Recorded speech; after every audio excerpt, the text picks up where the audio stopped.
Oh, jelas. Suaranya sudah jelas. Sip.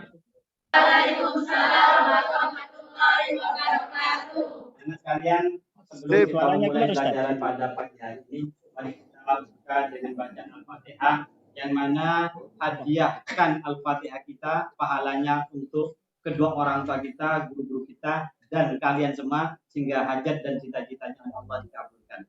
Ala hadiniyah wa likulli niyatin sholihah wa ila afdhalir rasul alaihi bil qabul. Syai'ulana wa lahumul Fatihah.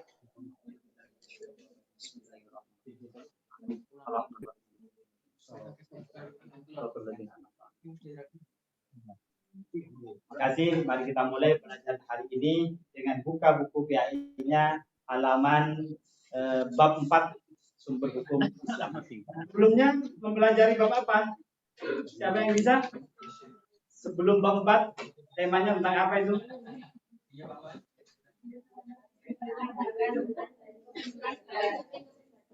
Kejujuran sebagai cermin kepribadian. Oke, apakah ada kaitannya kejujuran sebagai cermin kepribadian dengan sumber hukum Islam?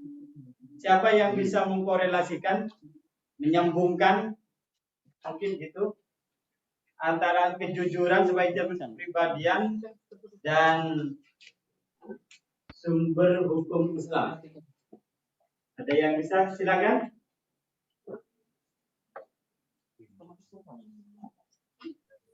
Dan kejujuran itu adalah suatu sifat, salah satu sifat dari 4 sifat yang dimiliki oleh Rasulullah. Rasul, para nabi itu mempunyai 4 sifat kan? 1, sidik, 2, patona, 3, tabligh, 4, amanah. Berarti sidik di sini jujur. Maka ketika berkaitan dengan bab yang ini, berarti jujur itu adalah satu sifat yang harus dimiliki oleh semua orang. Bahkan ini menjadi sifat wajib yang dimiliki oleh para rasul. Maka ketika jujur itu adalah sesuatu yang penting, ada kaitannya dengan hadis, di mana Rasul dalam hadisnya itu kan sesuatu yang disampaikan oleh Rasul harus sesuatu yang jujur. Berarti Rasul tidak mungkin. Baik, itu mungkin tema yang kemarin. Kalian menjawab benar atau salah itu adalah satu langkah. Kalian itu punya skill dan kemampuan yang berani. Insya Allah seperti itu peluang untuk menjadi anak confident sangat besar sekali. Silakan. Oke, namanya siapa? Naufa. Kenapa Naufa? Karena Al-Quran diturunkan langsung oleh Allah. Baik, bagus sekali. Dari Naufa. Naufa mengatakan kenapa Al-Quran, hadis, ijtihad menjadi sumber hukum Islam. Naufa menjawab dari sisi Al-Qurannya. Bahwa Al-Quran itu merupakan kitab suci yang diturunkan langsung oleh Allah. Mungkin ada yang mau melengkapi? Beda pandangan? Atau melihat dari sisi hadisnya atau dari sisi ijtihadnya, kenapa kok menjadi sumber hukum Islam? Bebas, silakan. Namanya siapa? Novita, silakan Mbak Novita.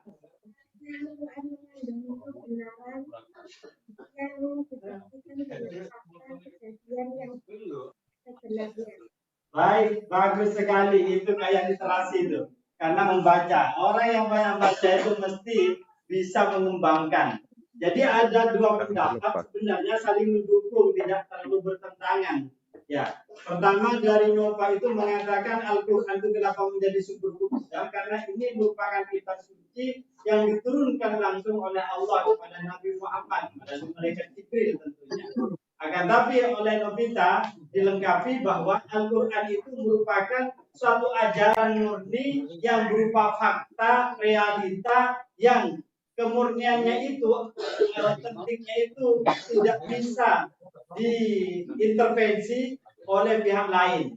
Sehingga dalam Al-Quran mengatakan inna nahnu nazzalna dzikra wa inna lahu lahafidun. Sesungguhnya kami menurunkan Al-Quran dalam keadaan yang berbeda. Artinya sampai sekarang tidak ada satu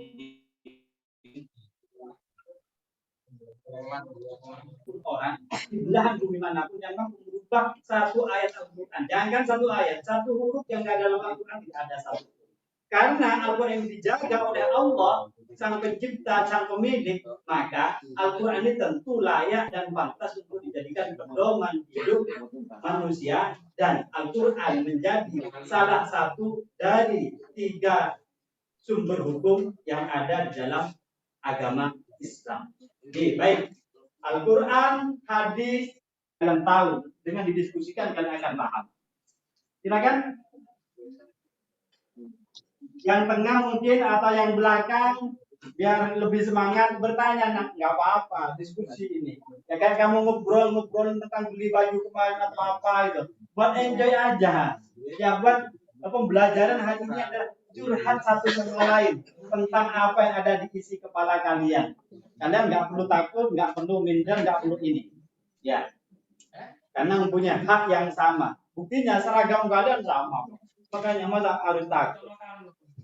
Jadi nggak ketahuan di sini anaknya tentara, anaknya pejabat, anaknya siapa sama. Oke, silakan. Grup Al-Quran yang mau ditanyakan kepada kelompok hadis. Siapa yang bertanya? Ayo, ini terkejar oleh durasi. Silakan. Namanya siapa, Nak? Saila Marsha. Saila Marsha. Silakan, Mbak. Mengapa ulama membedakan hadis dengan sunnah? Di halaman berapa pertanyaanmu muncul itu? Halaman 22. Di halaman 22. 52. Oh, 52. Di halaman 52 terdapat sebuah literatur bahwasanya Al-Quran dan Sunnah itu dibedakan. Pertanyaannya, mengapa hadis dan Sunnah itu dibedakan? Apa sih hadis, apa itu Sunnah? Kenapa dibedakan? Padahal implementasinya mestinya itu sama. Silakan yang mau menjawab di halaman 52 tadi yang ditanyakan itu. Ya, silakan. Namanya siapa? Sabia, silakan.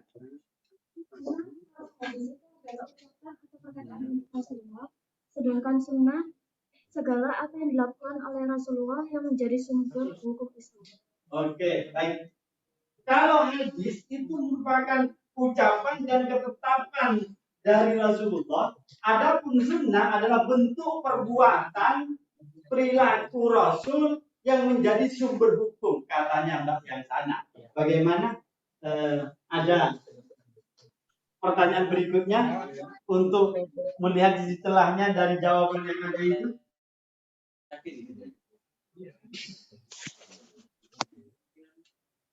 Al-Quran harus lebih hidup. Tanyakan. Apakah cukup dengan jawabannya itu? Puas? Tidak akan punya rasa bebas karena terbukti hari ini diskusinya kita cair. Memang kita bentuk dalam setiap pembelajaran itu yang pengen telah diskusi. Hadis yang dipakai untuk referensi. Kenapa hadis menjadi sumber hukum Islam? Landasannya hadisnya sahih, dhaif atau hasan, silahkan kalian catat. Itu tugas dari kami. Nanti kerjakan di bukumu itu, di lembar jawab di situ ada lembar kosong, kalian isi di situ. Minggu depan saya akan mengambil kembali, minta kembali kalian mengumpulkannya dan mempertanggungjawabkannya kenapa itu yang ini sebagai referensi. Ayat itu di Al-Quran juga seperti itu, yang di hadis seperti itu. Kalian harus menyiapkan argumentasinya, bukan hanya sekedar bertulis. Baik anak-anakku sekalian, mungkin itu yang bisa kami sampaikan. Kurang dan lebihnya mohon maaf. Wallahu muwaffiq ila aqwamit thoriq. Assalamualaikum warahmatullahi taala wabarakatuh. Mari kita tutup, kita akhiri dengan kifaratul majlis dengan baca bersama-sama. Bismillahirrahmanirrahim. Subhanakallahumma wa bihamdika asyhadu an la ilaha illa anta astaghfiruka wa atubu ilaik. Baik, terima kasih semuanya. Tadi pembukaan tadi pakai. Silakan Ustadz dinilai seadanya dulu. Sama saya dipersingkat nih, biar tidak terlalu banyak waktu. Nanti saya itu jadi semangat olahraga itu karena pakai EAF Vitality, bisa dapetin voucher makan sudah. Tempat penilaiannya di mana? Ya, komentari apa yang saya sampaikan, komentari isi materinya atau penampilannya atau kognitifnya ya terserah jenengan sesuai dengan yang 4 niku, dari segi performan, kemudian dari segi pembukaan, isi, dan bebas aja, monggo dikomentari aja. Oke, isi. Nah, assalamualaikum warahmatullahi wabarakatuh. Waalaikumsalam warahmatullahi wabarakatuh. Ustadz Hadi yang saya hormati, untuk pembuatan video pembelajaran, alhamdulillah sebenarnya sudah sempurna. Cuma mungkin ini juga motivasi buat saya, shootingan satu, kalau bisa pakai 2, Pak. Kalau tadi itu kan gerak yang nyotting itu berjalan, sehingga hasilnya berjalan, gerak-gerak. Yang kedua, Ustadz Hadi ini kurang membaur terhadap siswa, sehingga kurang adanya sedikit pendekatan kepada siswa. Untuk yang ketiga, ini mungkin apa karena diloncati tadi, Ustadz Hadi tidak memberikan lembaran kerja yang bisa dikerjakan kepada anak. Yang terakhir, yang nomor 4, kurangnya ada penguatan dari Ustadz Hadi. Jadi ketika penutup, mungkin ini penguatan, dan penguatan ini bisa muncul dari anak-anak, bisa diulas lagi melewati anak-anak. Mungkin itu hasil pengamatan saya dari video yang ada, dan mudah-mudahan nanti kita semuanya bisa memperbaiki kinerja kita. Ini adalah pembuatan metode pembelajaran, dan ini mungkin kita semakin lama semakin baik. Mungkin itu saja Ustadz Hadi dari saya, Fauzan, yang dapat mengomentari. Bukan saya mengomentari lebih pintar, tapi kalau ngoreksi orang lain itu memang mudah, tapi kalau mengerjakan sendiri mungkin juga belum tentu bisa. Demikian, Assalamualaikum warahmatullahi wabarakatuh. Waalaikumsalam warahmatullahi wabarakatuh. Terima kasih masukannya Ustadz, sangat berarti sekali dan sangat bagus sekali, karena memang itu saya akui. Dan mudah-mudahan menjadi pijakan untuk video yang kedua dan ketiga. Terima kasih banyak. Sekarang kita masuk ke penyampaian jenengan. Ini posisi sudah direkam. Ade. Ini langsung saya share screen ya. Share screen. Saya pencet share screen. Ini record terus, ini lagi ngerekam terus nggih. Napa-napa share screen dan jenengan tampilkan.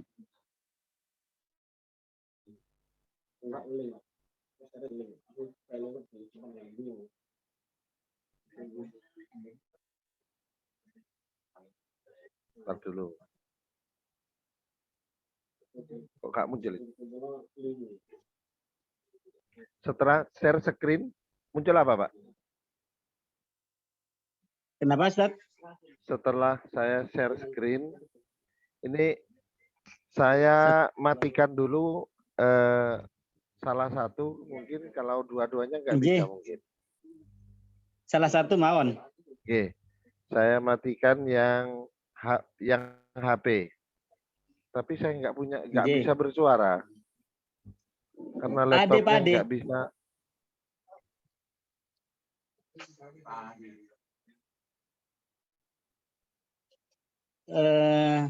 Sampun di share screen.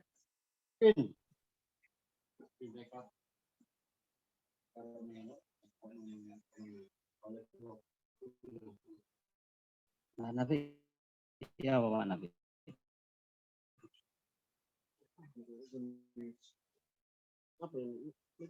Punya Pak Fauzan, biar karena harus keluar salah satunya. tampilkan dulu nanti masuk lagi. Iya, ya ini saya matikan Yang dulu. HP jenengan. Saya kayaknya tadi seperti itu. Saya matikan dulu Ustaz, satu Ustaz. Nggih, siap.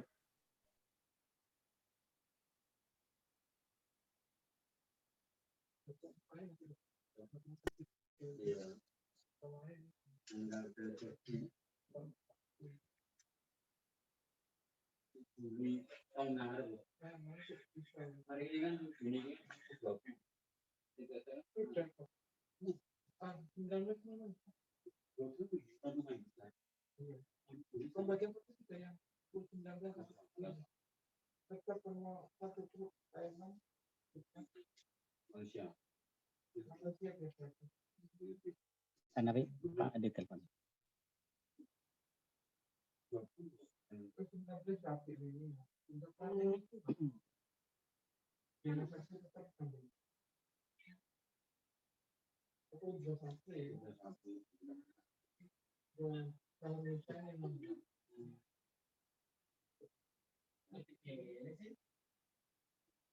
Ada di mana?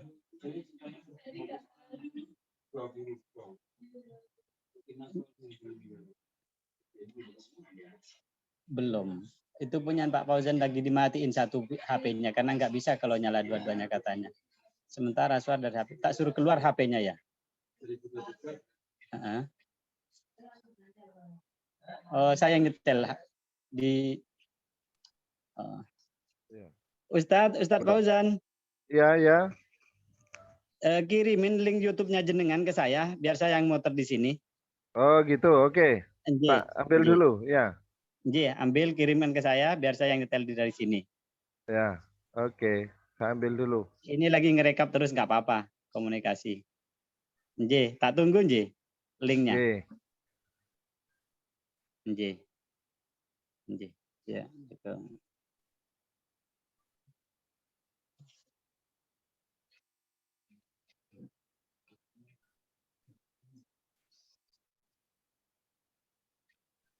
Karena sini Pak. Saya dikirim link sama Pak Fauzan. Untuk nampilkan.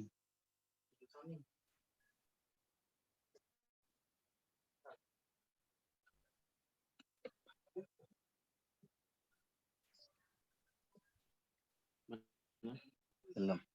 Kalau sudah ngirim kasih tahu Ustaz ya. Ini proses. Sudah Ustaz? Siap. Sudah Nggih.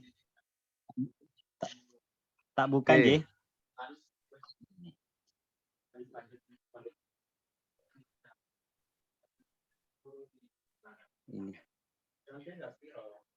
Ini link YouTube. Bisa Ustaz? Kedap.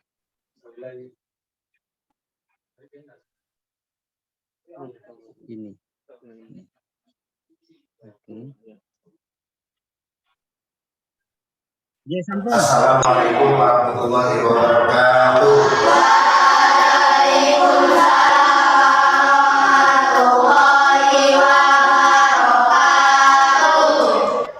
Gimana anak-anakku, sehat semuanya? Siapa kelas?